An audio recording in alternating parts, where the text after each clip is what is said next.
사랑하는 사람과 함께하고 싶은데 왜 그것이 죄가 될까요? 어느 주일 예배 후 한 청년이 목사님께 던진 질문입니다. 그의 눈에는 깊은 고뇌와 절망이 담겨 있었습니다. 목사님, 저는 태어날 때부터 같은 성별에게 끌렸어요. 제가 원한 것도 아닌데 하나님은 왜 저를 이렇게 만드셨을까요? 그리고 왜 이런 사랑을 죄라고 하실까요? 안녕하세요. 궁금한 성경 이야기입니다. 여러분의 구독과 좋아요는 더 많은 분들에게 이 소중한 메시지를 전하는데 큰 도움이 됩니다. 오늘 우리는 현대 교회가 마주한 가장 어렵고 복잡한 질문을 다룹니다.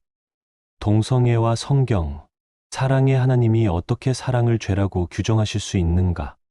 인권과 평등을 외치는 이 시대에 성경의 가르침은 시대착오적인 것일까요? 아니면 변하지 않는 진리일까요? 세상은 말합니다. 사랑이면 다 괜찮다. 누구를 사랑하든 그것은 개인의 자유다. 하지만 성경은 분명히 다르게 말씀하고 있습니다. 레위기 18장 22절. 너는 여자와 동침함 같이 남자와 동침하지 말라 이는 가증한 일이니라. 로마서 1장 26에 이 7절에서 바울 사도는 더욱 구체적으로 말씀합니다. 하나님께서 그들을 부끄러운 욕심에 내버려 두셨으니 곧 그들의 여자들도 순리대로 쓸 것을 바꾸어 영리로 쓰며 그와 같이 남자들도 순리대로 여자 쓰기를 버리고 서로 향하여 음욕이 불일듯 하매 남자가 남자와 더불어 부끄러운 일을 행하여 그들의 그릇됨에 상당한 보응을 그들 자신이 받았느니라. 이 말씀들은 분명합니다. 하나님께서는 동성 간의 성적 관계를 죄로 규정하고 계십니다. 하지만 왜 하나님께서는 이렇게 말씀하셨을까요? 창세기로 돌아가 봅시다. 하나님께서 사람을 창조하실 때의 원래 계획을 보면 하나님이 자기 형상 곧 하나님의 형상대로 사람을 창조하시되 남자와 여자로 창조하시고 라고 기록되어 있습니다. 그리고 남자가 부모를 떠나 그의 아내와 합하여 둘이 한 몸을 이룰지로다 라고 말씀하셨습니다. 하나님의 창조 질서에는 분명한 설계가 있었습니다. 남자와 여자의 결합을 통한 일부일처제, 그리고 이를 통한 생육과 번성. 이것은 단순한 생물학적 기능을 넘어서 하나님의 형상을 반영하는 신성한 제도였습니다. 그렇다면 오늘날 동성애를 경험하는 사람들은 어떻게 된 것일까요? 로마서 1장을 더 자세히 살펴보면 바울은 동성애를 죄의 결과로, 즉 하나님을 떠난 인류의 타락한 상태의 한 증상으로 제시합니다. 여기서 우리가 주목해야 할 것은 동성애는 개인의 도덕적 타락의 결과가 아니라 전 인류의 원죄와 타락의 결과라는 점입니다. 동성애적 성향을 가진 사람들도 우리와 같은 죄인이며 그들의 성향 자체가 그들을 더 악한 사람으로 만드는 것은 아닙니다. 하지만 성향과 행위는 구분되어야 합니다. 성경은 동성애적 성향 자체를 죄라고 하지 않지만 그 성향에 따라 행하는 것은 하나님의 창조 질서에 어긋나는 죄라고 분명히 말씀합니다. 그렇다면 교회는 이 문제를 어떻게 접근해야 할까요? 먼저 우리는 예수님의 마음을 살펴봐야 합니다. 예수님은 죄인들과 함께 하셨습니다. 세리와 창기들과 함께 식사하셨고 가늠하다 현장에서 잡힌 여인을 정죄하지 않으셨습니다. 하지만 동시에 가서 다시는 죄를 범하지 말라고 명령하셨습니다. 예수님의 접근법은 사랑과 진리의 완벽한 균형이었습니다. 죄인을 사랑하시되 죄는 미워하셨고 은혜를 베푸시되 회개를 요구하셨습니다. 이것이 오늘날 우리가 취해야 할 자세입니다. 하지만 현실은 그렇게 간단하지 않습니다. 많은 교회들이 양극단으로 치우치고 있습니다. 한편으로는 동성애는 무조건 죄라며 정죄와 배제의 태도를, 다른 한편으로는 사랑이면 다 괜찮다는 타협의 태도를 보이고 있습니다. 성경은 분명합니다. 동성애적 행위는 죄입니다.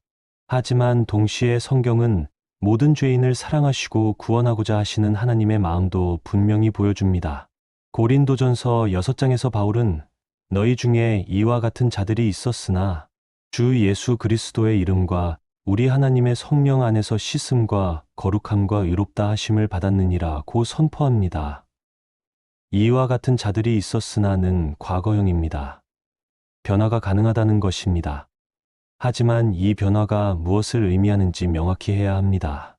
하나님께서 원하시는 것은 완전한 거룩함이지만 이는 평생에 걸친 성화의 과정을 통해 이루어집니다.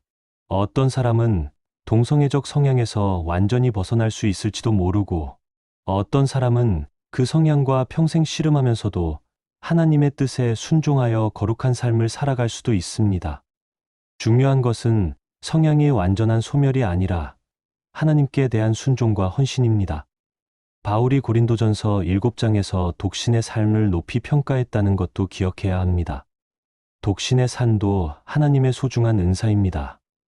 어떤 동성애적 성향을 가진 사람들은 하나님의 은혜로 이성과 건강한 결혼을 할 수 있을 것이고 어떤 사람들은 독신의 삶을 통해 하나님을 섬기며 거룩한 삶을 살아갈 수 있습니다.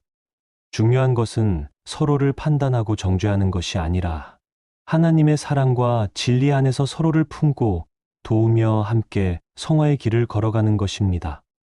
하지만 오늘날 세속 사회는 동성애를 정상적이고 자연스러운 것으로 받아들이고 있습니다. 동성 결혼을 법적으로 인정하고 동성애를 반대하는 것을 혐오와 차별로 규정합니다. 특히 젊은 세대들은 동성애에 대해 훨씬 관용적인 태도를 보입니다. 과연 교회는 어떻게 해야 할까요? 시대의 흐름에 맞춰 성경 해석을 바꿔야 할까요? 예수님께서 내 말이 하늘과 땅이 없어지기 전에는 율법의 1.1획도 결코 없어지지 아니한다고 말씀하신 것을 기억해야 합니다. 하나님의 말씀은 시대가 바뀐다고 해서 바뀌는 것이 아닙니다. 하지만 동시에 그 진리를 어떻게 사랑으로 전할 것인가에 대해서도 고민해야 합니다. 진리 자체는 바뀌지 않지만 그것을 전달하는 방법과 태도는 상황에 따라 달라질 수 있습니다. 많은 동성애자들이 나는 이렇게 태어났다고 주장합니다. 최근의 과학 연구들도 동성애의 유전적, 호르몬적, 환경적 요인들이 복합적으로 작용한다는 것을 시사합니다. 만약 정말로 동성애적 성향이 타고난 것이라면 하나님께서 그렇게 만드신 것을 왜 죄라고 하실까요? 하지만 우리 모두가 죄성을 가지고 태어난다는 것을 기억해야 합니다. 어떤 사람은 분노의 성향을 강하게 가지고 태어나고 어떤 사람은 탐욕의 성향을 강하게 가지고 태어나고 어떤 사람은 동성애적 성향을 가지고 태어날 수도 있습니다. 이 모든 것들이 원죄와 타락의 결과입니다. 따라서 동성애적 성향을 가지고 태어났다고 해서 그것이 하나님의 완전한 뜻이라고 말할 수는 없습니다. 하지만 동시에 그 성향을 가진 사람들을 비난하거나 차별할 이유도 없습니다. 중요한 것은 하나님의 은혜를 통해 그것을 극복하고 변화되어 가는 것입니다. 또한 우리가 고려해야 할 것은 동성애를 경험하는 사람들의 깊은 아픔과 고통입니다. 많은 경우 그들은 어릴 때부터 자신의 성향 때문에 혼란스러워했고 가족과 사회로부터 거부당하는 경험을 했습니다. 특히 기독교 가정에서 자란 경우 하나님께서 자신을 사랑하시는지에 대한 깊은 의구심을 경험했을 것입니다. 이런 상처와 아픔을 이해하지 못한 채 단순히 죄를 회개하라고 외치는 것은 그들에게 더 큰 상처를 줄 뿐입니다. 우리는 먼저 그들의 아픔에 공감하고 그들이 하나님의 사랑받는 자녀라는 것을 확신시켜 주어야 합니다. 예수님께서 사마리아 여인을 만나셨을 때를 생각해 보십시오. 그 여인은 5번 결혼했고 현재는 동거하고 있는 상태였습니다. 하지만 예수님은 그녀를 정죄하지 않으시고 오히려 대화를 나누시며 생수를 주겠다고 약속하셨습니다. 물론 예수님은 그녀의 죄를 분명히 지적하셨지만 그것을 정죄의 도구가 아니라 치유와 회복의 기회로 삼으셨습니다. 이것이 오늘날 우리가 동성애 문제를 다룰 때 배워야 할 태도입니다. 죄는 죄로 분명히 지적하되 그것을 정죄와 배척의 도구가 아니라 치유와 회복의 기회로 삼아야 합니다. 교회 안에서 동성애적 성향을 가진 사람들을 어떻게 섬길 것인가의 문제도 있습니다. 성경적으로 볼 때 우리는 성향과 행위를 구분해서 생각해야 합니다. 동성애적 성향을 가지고 있다고 해서 자동으로 사역에서 배제되어야 하는 것은 아닙니다. 하지만 실제로 동성애적 행위를 하고 있다면 그것은 분명히 문제가 됩니다. 동성애 문제에 대한 교회의 근본적인 자세는 무엇이어야 할까요? 첫째, 하나님의 말씀에 대한 확신을 가져야 합니다. 둘째, 사랑과 긍휼의 마음을 가져야 합니다. 셋째, 겸손한 마음을 가져야 합니다. 넷째, 지혜로운 마음을 가져야 합니다. 다섯째, 소망의 마음을 가져야 합니다. 하지만 여기서 우리가 직면하게 되는 가장 어려운 질문 중 하나는 과연 변화가 정말 가능한가 하는 것입니다. 많은 동성애자들이 나는 변하고 싶어도 변할 수 없다고 호소합니다. 이 질문에 대한 답을 찾기 위해서는 변화가 무엇을 의미하는지를 명확히 해야 합니다. 성경적 변화의 개념은 단순히 성적 성향의 변화만을 의미하는 것이 아니라 하나님과의 관계 회복, 정체성의 회복, 삶의 목적과 가치관의 변화를 포함합니다. 중요한 것은 성향의 변화가 아니라 마음의 변화입니다. 자신의 욕망을 중심으로 살던 삶에서 하나님을 중심으로 사는 삶으로의 변화입니다. 바울 사도도 자신의 가시를 제거받지 못했지만 그것을 통해 더욱 하나님의 은혜를 경험했습니다. 마찬가지로 동성애적 성향을 가진 사람들도 그 성향이 완전히 사라지지 않더라도 하나님의 은혜 안에서 승리하는 삶을 살 수 있습니다. 하지만 이런 삶이 결코 쉬운 것이 아니라는 점을 인정해야 합니다. 따라서 교회는 이런 분들을 위해 특별한 관심과 지원을 제공해야 합니다. 오늘날 많은 국가에서 동성 결혼이 법적으로 인정되고 있고 동성애를 반대하는 것 자체가 차별로 간주되고 있습니다. 이런 상황에서 교회가 전통적인 입장을 고수한다면 법적, 사회적 제재를 받을 수도 있습니다. 성경은 분명합니다. 사람보다 하나님께 순종하는 것이 마땅하니라. 우리는 사회적 압력에 굴복하여 성경의 가르침을 포기할 수 없습니다. 하지만 동시에 지혜롭게 행해야 합니다. 우리의 싸움이 동성애자들을 향한 것이 아니라는 점을 절대 잊지 말아야 합니다. 우리의 진짜 적은 사탄입니다. 동성애자들도 우리와 같이 사탄의 속임수에 당한 피해자들입니다. 구체적으로 우리는 어떻게 행동해야 할까요? 첫째, 편견과 선입견을 버려야 합니다. 둘째, 그들의 이야기를 들어주어야 합니다. 셋째, 교회 공동체의 일원으로 환영해야 합니다. 넷째, 그들을 위해 기도해야 합니다. 다섯째, 실제적인 도움을 제공해야 합니다. 하지만 이 모든 것을 하면서도 우리는 진리에 대한 확신을 잃지 않아야 합니다. 진정한 사랑은 때로는 아픈 진실을 말해주는 것입니다. 우리도 동성애자들을 진정으로 사랑한다면 그들에게 하나님의 뜻이 무엇인지를 분명하게 전해주어야 합니다. 결국 이 모든 문제들의 핵심은 균형입니다. 진리와 사랑의 균형, 원칙과 포용의 균형, 확신과 겸손의 균형을 유지하는 것입니다. 그런데 이 모든 논의를 하면서 우리가 놓치지 말아야 할 가장 중요한 것이 있습니다. 바로 복음입니다. 동성애 문제도 결국 복음으로 해결되는 문제입니다. 이 복음 앞에서는 모든 죄가 동일합니다. 그리고 이 모든 죄가 예수 그리스도의 보혈로 사함받을 수 있습니다. 따라서 우리가 동성애 문제를 다룰 때도 복음 중심으로 접근해야 합니다.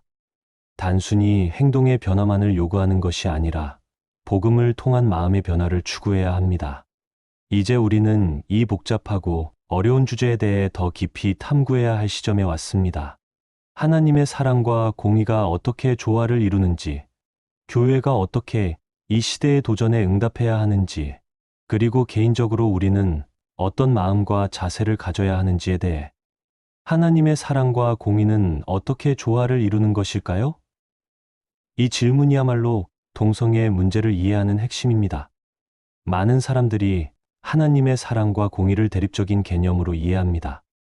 사랑의 하나님이라면 모든 것을 용납해 주실 것이고 공의의 하나님이라면 모든 죄를 엄격하게 심판하실 것이라고 생각합니다. 하지만 성경이 보여주는 하나님은 사랑과 공의가 완벽하게 조화를 이루는 분이십니다. 십자가를 보십시오. 십자가는 하나님의 사랑과 공의가 동시에 나타난 사건입니다. 죄에 대한 하나님의 공의로운 심판이 예수 그리스도에게 내려졌고 동시에 죄인에 대한 하나님의 무한한 사랑이 나타났습니다.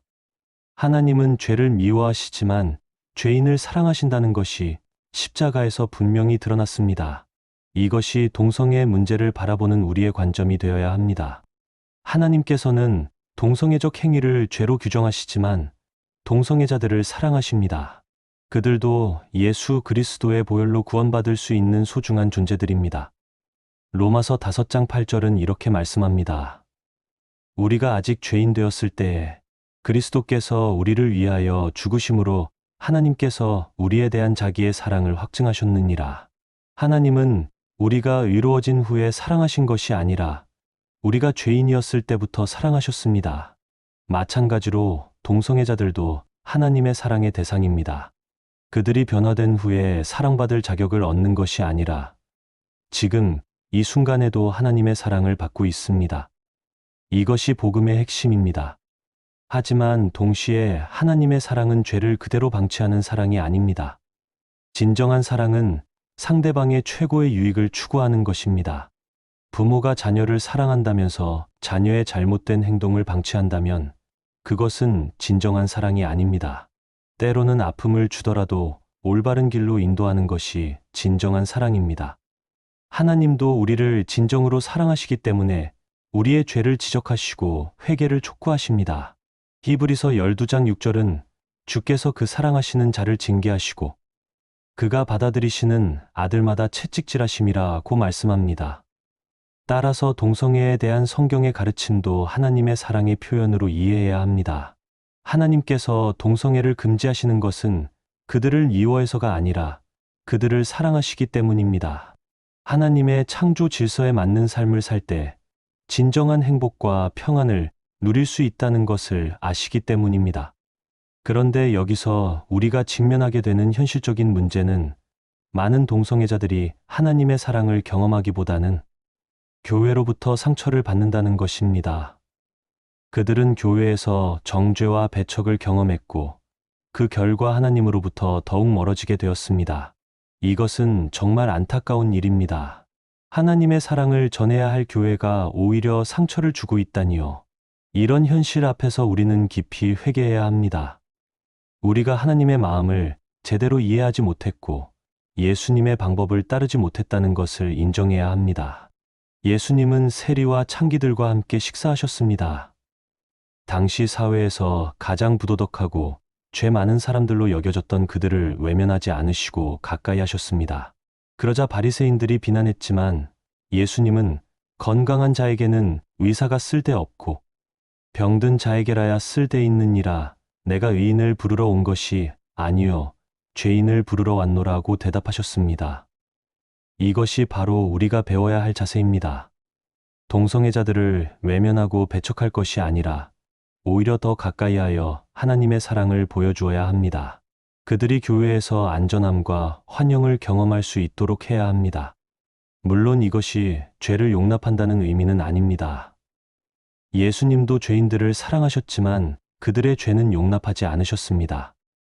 가늠하다 현장에서 잡힌 여인에게 가서 다시는 죄를 범하지 말라고 명령하셨습니다. 사마리아 여인에게도 그녀의 죄된 삶을 지적하셨습니다. 하지만 예수님의 방법을 주목해 보십시오. 예수님은 먼저 사랑을 보여주시고 나서 진리를 말씀하셨습니다. 먼저 관계를 형성하시고 나서 도전을 주셨습니다. 먼저 은혜를 베푸시고 나서 회개를 촉구하셨습니다. 우리도 이 순서를 지켜야 합니다. 먼저 동성애자들에게 하나님의 사랑을 보여주어야 합니다.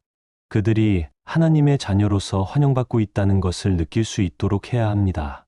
그리고 나서 적절한 때에 적절한 방법으로 하나님의 뜻을 전해야 합니다. 하지만 여기서 우리가 주의해야 할 것은 사랑을 보여준다는 것이 모든 것을 허용한다는 의미는 아니라는 점입니다. 교회에는 교회의 기준과 질서가 있어야 합니다. 동성애적 행위를 하고 있는 사람이 교회의 지도자가 될 수는 없고 동성 결혼식을 교회에서 거행할 수도 없습니다.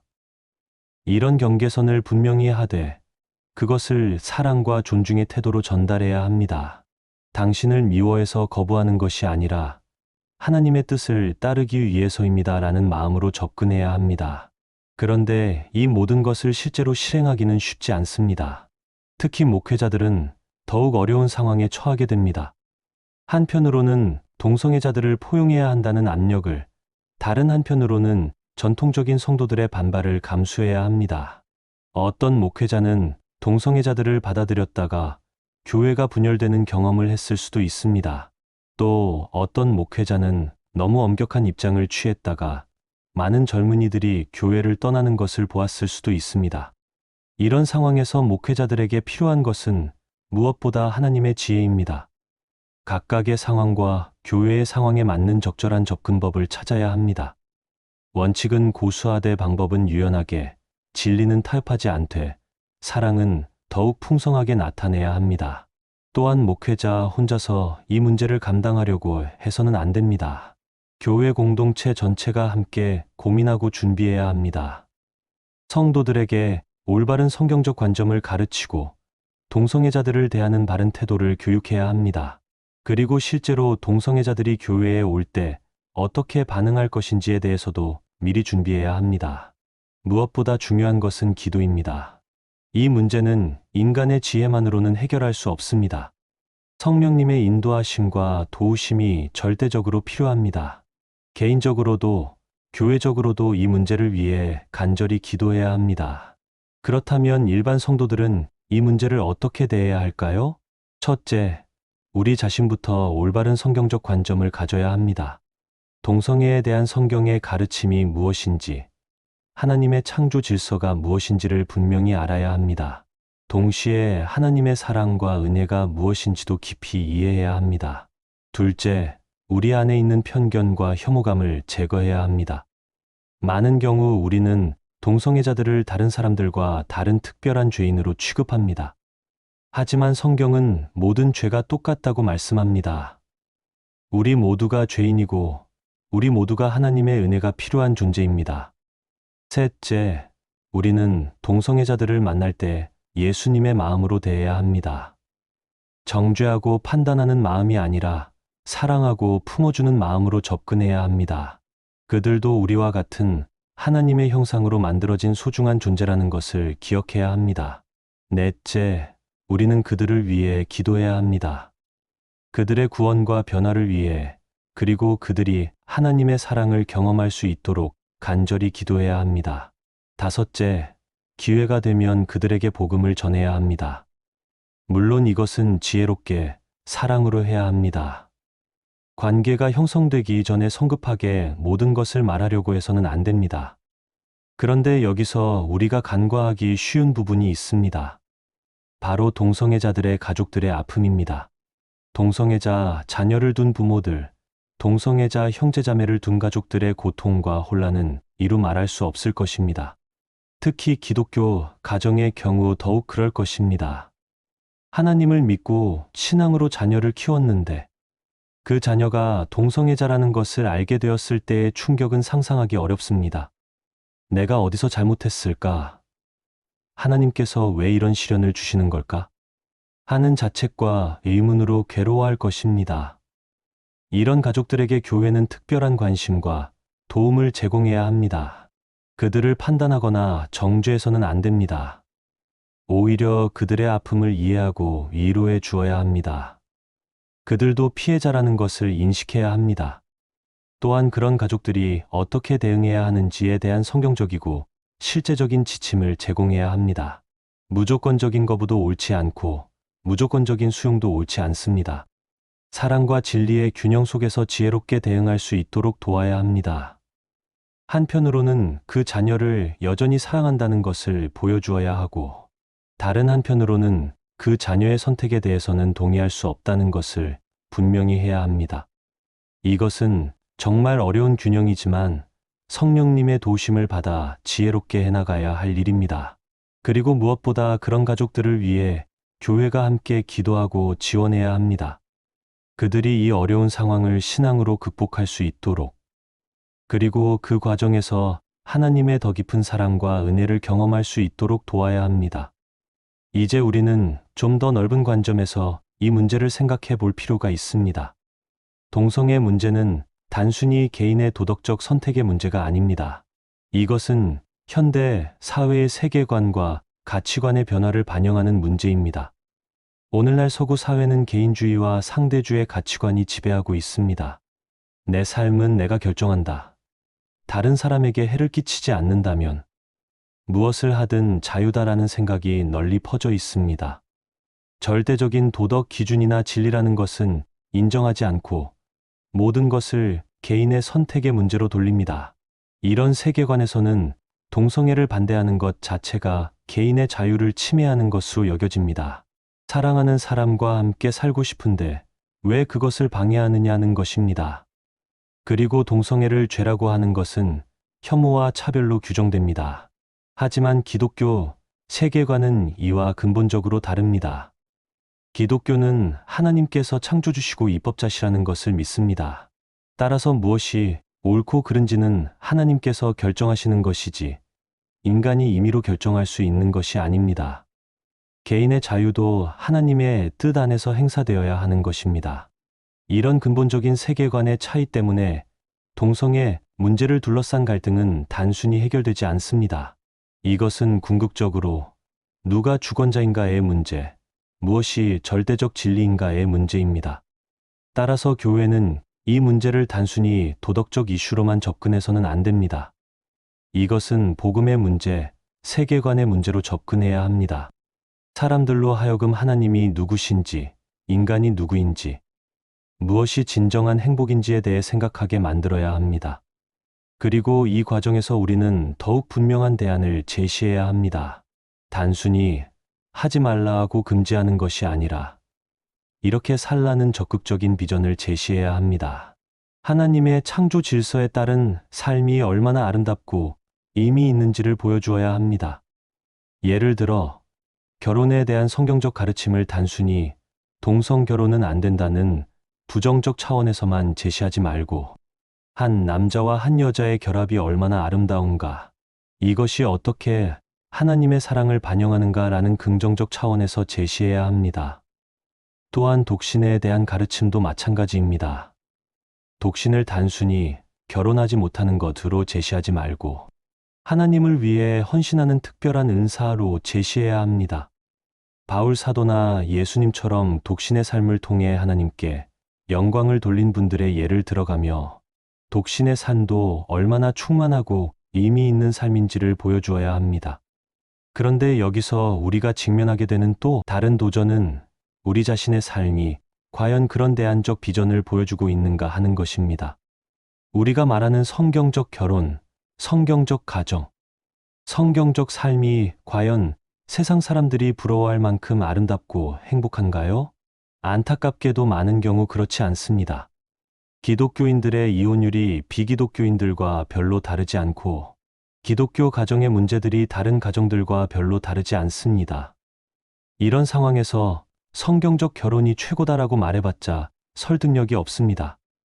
따라서 우리는 먼저 우리 자신의 삶을 점검해야 합니다. 과연 우리가 살고 있는 삶이 하나님의 창조 질서를 아름답게 반영하고 있는가? 우리의 결혼 생활, 가정 생활, 교회 생활이 세상 사람들로 하여금 저런 삶을 살고 싶다고 생각하게 만들고 있는가? 만약 그렇지 않다면 동성애자들에게 우리처럼 살라고 말할 자격이 없습니다. 먼저 우리가 진정으로 복음적인 삶, 성경적인 삶을 살아야 합니다. 우리의 삶 자체가 복음의 증거가 되어야 합니다. 이것은 개인 차원에서만의 문제가 아니라 교회 차원에서의 문제이기도 합니다. 과연 우리 교회가 세상 사람들로 하여금 저런 공동체에 속하고 싶다고 생각하게 만들고 있는가? 우리 교회에서 진정한 사랑과 용서, 치유와 회복이 일어나고 있는가?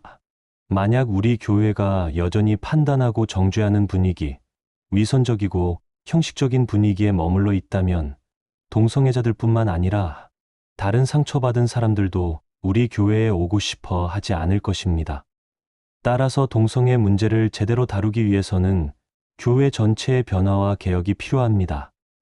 우리가 진정으로 예수님의 마음을 품고 예수님의 방법으로 사람들을 사랑하는 공동체가 되어야 합니다. 그렇다면 구체적으로 우리는 무엇을 해야 할까요? 먼저 우리는 기도하는 교회가 되어야 합니다. 이 복잡하고 어려운 문제를 위해 간절히 기도해야 합니다. 동성애자들의 구원을 위해 그들의 가족들의 위로를 위해, 그리고 이 문제를 지혜롭게 다룰 수 있는 교회의 능력을 위해 기도해야 합니다. 둘째, 우리는 말씀을 깊이 연구하는 교회가 되어야 합니다. 동성애에 대한 성경의 가르침이 무엇인지, 하나님의 창조 질서가 무엇인지, 그리고 하나님의 사랑과 은혜가 무엇인지를 더욱 깊이 이해해야 합니다. 감정적이고 편견에 찬 접근이 아니라 성경에 기초한 건전한 접근을 해야 합니다. 셋째, 우리는 사랑을 실천하는 교회가 되어야 합니다. 말로만 사랑을 외칠 것이 아니라 실제로 상처받고 소외된 사람들을 품어주는 교회가 되어야 합니다. 동성애자들뿐만 아니라 모든 죄인들이 우리 교회에서 하나님의 사랑을 경험할 수 있어야 합니다. 넷째, 우리는 지혜롭게 소통하는 교회가 되어야 합니다. 이 민감한 문제를 다룰 때 어떻게 하면 사랑과 진리를 함께 전할 수 있는지를 배워야 합니다. 상대방을 이해하려고 노력하고 그들의 입장에서 생각해 보려고 노력해야 합니다. 다섯째, 우리는 변화와 성장을 추구하는 교회가 되어야 합니다. 우리 자신의 부족함을 인정하고 더 나은 교회, 더 복음적인 교회가 되기 위해 계속 노력해야 합니다. 이 모든 것들이 쉬운 일은 아닙니다. 하지만 이것이 바로 우리 시대의 교회가 감당해야 할 사명입니다. 우리가 이 도전을 어떻게 감당하느냐에 따라 교회의 미래가, 그리고 복음의 증거력이 결정될 것입니다. 마지막으로 우리 개인이 가져야 할 마음 자세에 대해 말씀드리고 싶습니다. 첫째, 우리는 겸손한 마음을 가져야 합니다. 우리도 죄인이고 우리도 하나님의 은혜가 필요한 존재라는 것을 기억해야 합니다. 다른 사람의 죄를 지적하기 전에 먼저 자신의 죄를 돌아봐야 합니다. 둘째, 우리는 사랑하는 마음을 가져야 합니다. 동성애자들도 하나님께서 사랑하시는 소중한 존재들이라는 것을 기억해야 합니다. 그들을 미워하거나 혐오해서는 안 됩니다. 셋째, 우리는 지혜로운 마음을 가져야 합니다. 이 문제는 매우 복잡하고 민감한 문제입니다. 성급한 판단이나 일방적인 접근을 피하고 기도하며 지혜를 구해야 합니다. 넷째, 우리는 소망을 가져야 합니다. 하나님은 모든 죄인을 구원하실 수 있는 분이십니다. 아무리 어려운 상황이라도 하나님의 은혜 안에서는 변화가 가능합니다. 다섯째, 우리는 용기를 가져야 합니다. 세상의 흐름에 휩쓸리지 않고 하나님의 진리를 붙들 수 있는 용기, 그리고 그 진리를 사랑으로 전할 수 있는 용기가 필요합니다. 이 시대는 교회에게 큰 도전을 주고 있습니다. 동성애 문제는 그 도전 중 하나일 뿐입니다. 하지만 우리가 이 도전을 잘 감당한다면 교회는 더욱 순수해지고 강해질 것입니다. 그리고 세상 사람들에게 진정한 소망의 메시지를 전할 수 있을 것입니다. 하나님께서는 이 어려운 시대에 우리를 부르셨습니다. 우리가 이 부르심에 합당하게 행할 수 있도록 하나님의 지혜와 사랑과 능력을 구해야 합니다. 그리고 성령님의 도우심을 받아 이 시대의 아픔을 치유하고 절망을 소망으로 바꾸는 역할을 감당해야 합니다. 동성애 문제, 그것은 단순히 도덕적 이슈가 아닙니다.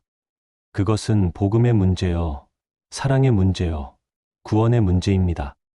우리가 이 문제를 어떻게 다루느냐에 따라 많은 사람들의 영원한 운명이 결정될 수 있습니다. 따라서 우리는 더욱 간절한 마음으로, 더욱 지혜로운 방법으로 이 문제에 접근해야 합니다. 하나님의 마음을 품고 예수님의 방법을 따라 성령님의 능력으로 이 시대의 아픔을 치유하고 소망을 전하는 교회가 되어야 합니다. 이것이 쉬운 일은 아닙니다. 때로는 오해를 받을 수도 있고 비난을 받을 수도 있습니다. 하지만 우리가 진정으로 하나님을 사랑하고 사람을 사랑한다면 이 길을 걸어가야 합니다. 이것이 바로 우리가 이 시대에 감당해야 할 사명입니다. 하나님께서 우리 모두를 이 귀한 사명에 사용해 주시기를 기도합니다. 그리고 우리를 통해 많은 영혼들이 구원받고 상처받은 마음들이 치유받으며 이 어두운 세상에 하나님의 사랑의 빛이 비춰지기를 기도합니다. 댓글로 여러분의 생각과 간증을 나누어 주세요. 함께 기도하며 응답하겠습니다.